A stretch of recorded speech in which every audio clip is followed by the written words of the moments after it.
వివేకానంద రెడ్డి హత్య కేసు 2019 మార్చి 15న హత్య జరిగింది. ఈ సంవత్సరం మార్చి 15కి 6 సంవత్సరాలు కంప్లీట్ అయిపోయినాయి. 7వ సంవత్సరం. ఓకే. ఇదొక విచిత్రమైన వింత కేసు. నేను చాలా దాదాపు ఒక 100 వీడియోలు చెప్పుంటాను నేను దీని మీద. ఓకే. సో, ఇప్పుడు కొత్త లేటెస్ట్ పరిణామం ఏందంటే అవినాష్ రెడ్డి అరెస్ట్ అయ్యే అవకాశాలు ఉన్నాయా అన్న వార్త వైరల్ అవుతుంది. అవును. దీనికి నేపథ్యం ఏందంటే అవినాష్ రెడ్డి యాక్చువల్‌గా బెయిల్ మీద బయటున్నాడు. ఓకే. తెలంగాణ హైకోర్టు అవినాష్ రెడ్డికి బెయిల్ ఇచ్చింది. ఈ బెయిల్‌ని రద్దు చేయమని సునీత ఎప్పుడో లాంగ్ బ్యాక్‌కే కోర్టుకెళ్ళింది. హ్మ్. కానీ బెయిల్ రద్దు కావట్లేదు. దానికి రకరకాల కారణాలు. ఒక కారణం సునీతనే కారణం. ఎందుకంటే సునీత వాళ్ళ అడ్వకేటు సిద్ధార్థ్ మల్హోత్రా హ్మ్. చంద్రబాబు కేసులను టేకప్ చేయడం, దానివల్ల ఈ కేసుకి అటెండ్ అవ్వకపోవడం, అలాగా చాలా రకాలుగా సునీత వైపు నుంచి కూడా లేట్ జరిగింది. ఓకే. అట్లాగే సుప్రీంకోర్టులో కూడా దాదాపు 55,000 కేసులు పెండింగ్‌లో ఉంటాయి సుప్రీంకోర్టులో. హ్మ్. అందువల్ల కూడా రకరకాల కారణాలతో పెండింగ్ జరుగుతూ వచ్చింది. పైగా సిబిఐ రద్దు కోరల బిగినింగ్‌లో. హ్మ్. రద్దుకి ఈమె మాత్రమే వెళ్ళింది. హ్మ్. ఆ తర్వాత సిబిఐని అడిగారు. సిబిఐ ఎందుకు రద్దు మీరు కోరట్లేదు అంటే సిబిఐ కూడా పిటిషన్ వేసింది. హ్మ్. అంటే ఏదో ఏకిపోతే బాగుందన్నట్టుగా వేసింది. సిబిఐ కూడా రద్దు పిటిషన్ వేసింది. ఓకే. ఇప్పుడు దీని మీద విచారణ నిన్న జరిగింది. ఈ విచారణలో సుప్రీంకోర్టు ద్విసభ్య ధర్మాసనం ఈ విచారణ ముందు వెళ్ళింది. ద్విసభ్య ధర్మాసనం MM Sundaresh, justice Koteswara Singh, justice Sundaresh వీళ్ళిద్దరి బెంచ్కి వెళ్ళినప్పుడు వాళ్ళు సుప్రీంకోర్టుని వాళ్ళు సిబిఐని అడిగారు. హ్మ్. అసలు దీని మీద విచారణ ఇంకా జరగాల, హ్మ్. విచారణ అయిపోయిందా హ్మ్. అనేది ఒక ప్రశ్న. రెండోది, ఒకవేళ దర్యాప్తు ఇంకా జరగాలంటే ట్రయల్తో పాటు దర్యాప్తు కూడా చేయొచ్చా, హ్మ్. లేదు దర్యాప్తు క్లోజర్ రిపోర్ట్ అంటారు, క్లోజర్ రిపోర్ట్ ఇచ్చినాకనే ట్రయల్ స్టార్ట్ అవ్వాలా అనేది రెండో ప్రశ్న.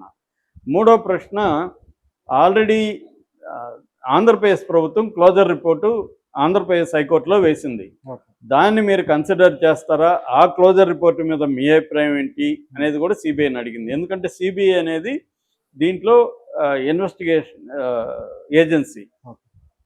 సో ఇన్వెస్టిగేటివ్ ఏజెన్సీ కాబట్టి దాన్ని అడిగింది అనమాట.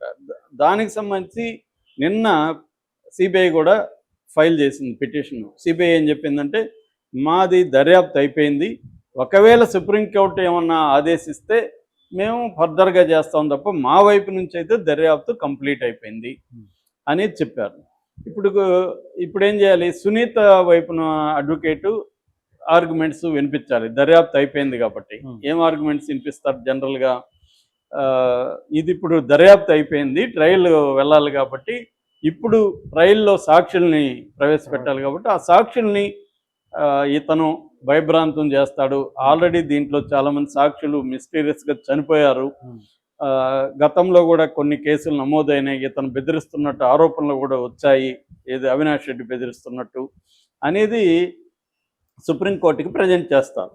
అప్పుడు అవినాష్ రెడ్డి తరపున అడ్వకేట్స్ కూడా వీళ్ళ వాదన వినిపిస్తారు. ఎందుకంటే ఆల్రెడీ దర్యాప్తు అయిపోయింది, ఇంకా ట్రయల్కి వచ్చేసింది, ఇప్పుడు ఇతను బెదిరించేది ఏముంటుంది, ఆ బెదిరింపులు అన్నీ కూడా పొలిటికల్ యాంగిల్లో చేశారు తప్ప ఈయనెవరిని బెదిరించలేదు అనేది వాళ్ళు ఆర్గ్యుమెంట్ చేస్తారు. ఎందుకంటే దీంట్లో మొత్తంగా ఫస్ట్లో 8 మంది ముద్దాయిలు ఉన్నారు.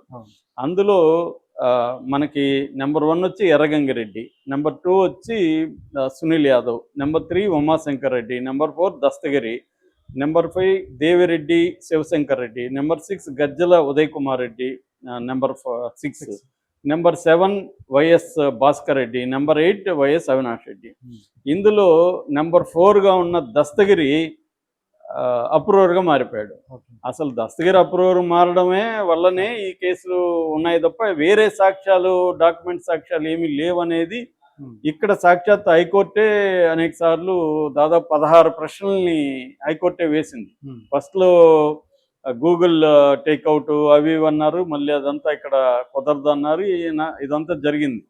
నేను దీని మీద చాలాసార్లు చెప్పాను. దీంట్లో బేసిక్గా ఏంటంటే మన ప్రతిదీ కూడా రాజకీయాల్లో ఎలా ఉంటుందని, ముఖ్యంగా ఆంధ్రప్రదేశ్ రాజకీయాల్లో ఎవ్రీథింగ్ ఈజ్ పొలిటికల్. మామూలుగా ఫెమినిస్టులు పర్సనల్ ఈజ్ పొలిటికల్ అనేది ఒక వాళ్ళ స్లోగన్ ఉంది. అంటే వ్యక్తిగతమైనదంతా కూడా రాజకీయమే అని. అక్కడ ప్రతిదీ రాజకీయమే. శ్రీశ్రీ భాషలో చెప్పాలంటే కాదేది రాజకీయాలకు అనర్హం.